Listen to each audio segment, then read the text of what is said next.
Mateus 14, versão King James atualizada. Por aquele tempo, Herodes, o tetrarca, ouviu os relatos sobre os feitos de Jesus e disse aos seus servos: Este é João Batista. Ele ressuscitou dos mortos e por isso nele operam poderes para fazer milagres. Porque Herodes tinha mandado prender João, amarrar suas mãos e jogá-lo na prisão. E isso por causa de Herodias, mulher de Filipe, seu irmão. Pois João o havia advertido, dizendo: Não te é lícito esposá-la. Herodes, portanto, queria matá-lo, mas temia o povo, pois este o considerava profeta. Mas, tendo chegado o dia da celebração do aniversário de Herodes, a filha de Herodias dançou diante de todos e muito agradou Herodes. Por conta disso, ele lhe prometeu, sob juramento, conceder qualquer pedido que ela desejasse fazer. Foi então que ela, influenciada por sua mãe, pediu: Dá-me aqui num prato a cabeça de João Batista. O rei ficou angustiado. Contudo, por causa do juramento e da presença dos convidados, ordenou que lhe fosse dado o que ela pedira. Então mandou decapitar João na prisão. Sua cabeça foi levada num prato e entregue à jovem que a entregou à mãe. Os discípulos de João vieram, levaram seu corpo e o sepultaram, e foram contar a Jesus o que havia acontecido. Assim que Jesus ouviu essas coisas, retirou-se de barco e, em particular, para um lugar deserto.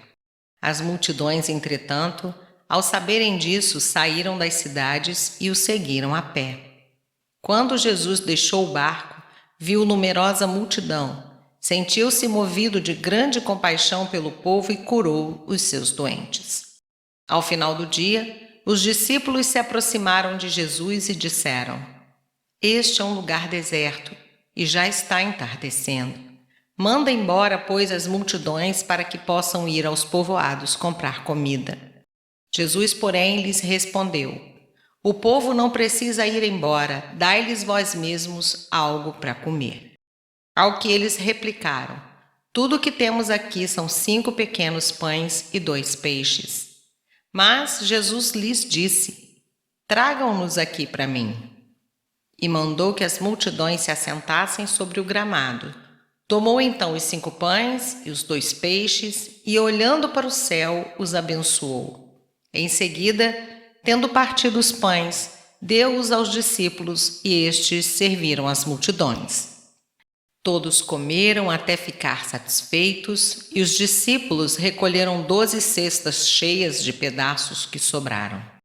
Os que se alimentaram foram cerca de 5.000 homens, sem contar as mulheres e as crianças. Imediatamente após, Jesus insistiu com os discípulos para que entrassem no barco e fossem adiante dele para o outro lado, enquanto ele despedia as multidões. Assim que mandou o povo embora, subiu sozinho a um monte para orar.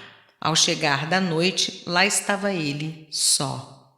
Todavia o barco já estava longe, no meio do mar, sendo fustigado pelas ondas, pois o vento era contrário. Na 4ª vigília da noite foi Jesus ter com eles, andando por sobre o mar. Quando os discípulos o viram andando sobre as águas, ficaram aterrorizados e exclamaram: É um fantasma! E gritavam de medo. Mas, imediatamente, Jesus lhes disse: Tende bom ânimo, sou eu, não temais. Ao que Pedro exclamou: Senhor, se és tu, manda-me ir ao teu encontro por sobre as águas. Então Jesus lhe responde: Vem. E Pedro, deixando o barco, andou por sobre as águas e foi na direção de Jesus. Todavia, reparando na força do vento, teve medo e, começando a afundar, gritou: Senhor, salva-me! Jesus estendeu imediatamente a mão, segurou-o e lhe disse: Homem de pequena fé, por que duvidaste? Assim que ambos entraram no barco, cessou o vento.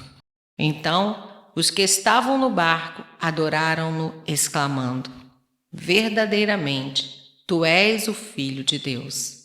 Depois de atravessarem o mar, chegaram a Genezaré. Quando os homens daquele lugar reconheceram Jesus, divulgaram a notícia em toda aquela região e lhe trouxeram todos os enfermos. Suplicavam então a ele que ao menos pudessem tocar na borda do seu manto, e todos os que nele tocaram ficaram plenamente sãos.